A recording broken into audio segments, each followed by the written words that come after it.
Well, I think probably three or four of them are bills that will probably get some bipartisan support. I don't think there's any issue about flood relief and those kinds of things. I think there are two of the bills, though, that do raise some questions for us, the two that have to do with education. One is a basically free college tuition for 2 years, and the other is the free daycare for 4-year-olds. Both of those bills, as we've looked at them, are problematic in that they don't have any kind of estimate of cost. We've tried to do that on our own.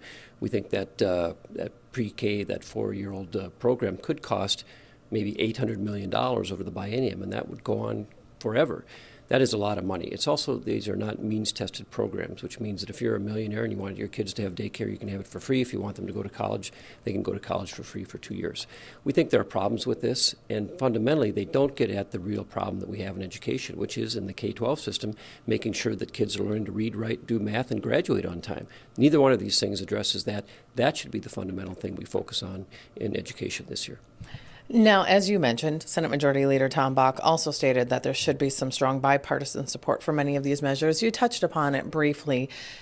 Do you think that this kind of sets the tone for a collaborative session, or how would you characterize this? Well, we've always had a collaborative session. You know, we always work together, and at the end of the day, we have to agree, which is a good thing about state government. And I think the dynamic of having a Republican majority in the House and Democrat majority in the Senate does change the tone, if you will. There's going to have to be, at some point, those two sides have to come together and work something out. So I think that these are not necessarily the most partisan bills you could approach or start out with, but there are going to be very, very strong differences in how we do things. I think transportation is another area where the House talked about it quite a lot.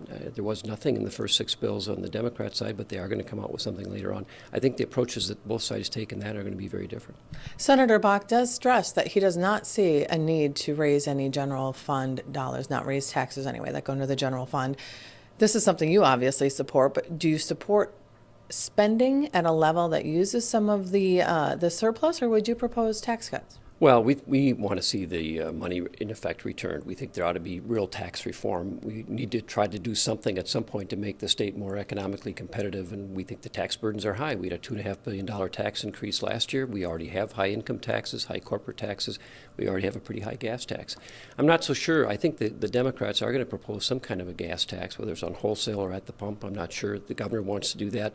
But we think that the appetite among the public, among the businesses, is not to do that. We can find the money that we need to make, and we do need to make a strong commitment to transportation. But we can do that by prioritizing our spending and trying to get efficiencies out of the system that we have today. Should general fund dollars be used for transportation? Senator Bach says no.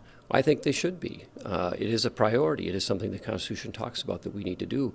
We spend general fund dollars on education. Why not for transportation as well? What he doesn't like, I think, is the fact that then you have to have transportation competing for the dollars that are already being spent.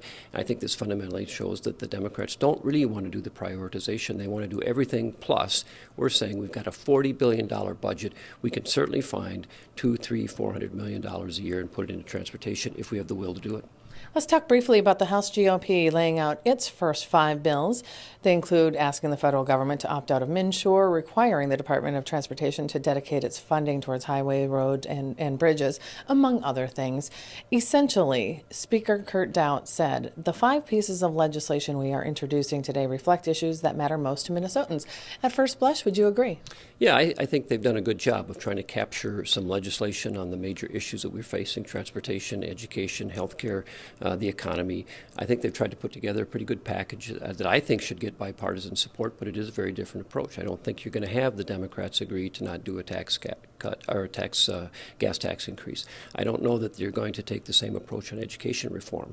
The House has talked about doing things to increase the number of good teachers we have and to have teacher qualifications and make sure graduation means something, to have some standards. Those are not the things that Democrats have talked about. So I think it's a good start. It's a different tone, a different approach, but you have to have something to talk about at the end of the day. And let's jump ahead to the end of the day. Obviously, we're very early in, but Right. given this first week of session, how do you expect session to play out? Do you think there will be a lot of collaboration, or is there going to be a lot of headbutting? Well, I think there are significant differences, and we will find at the end of the day there will be probably a period of time where we won't know what the deal is going to look like, and there may be even some uncertainty about whether it gets done. I think it will get done. There's no reason for us to go into special session this year. We've got a surplus, so-called, but I think there's going to be some real challenges in getting the two sides together. Okay, Mr. Minority Leader, thank you so much for your time.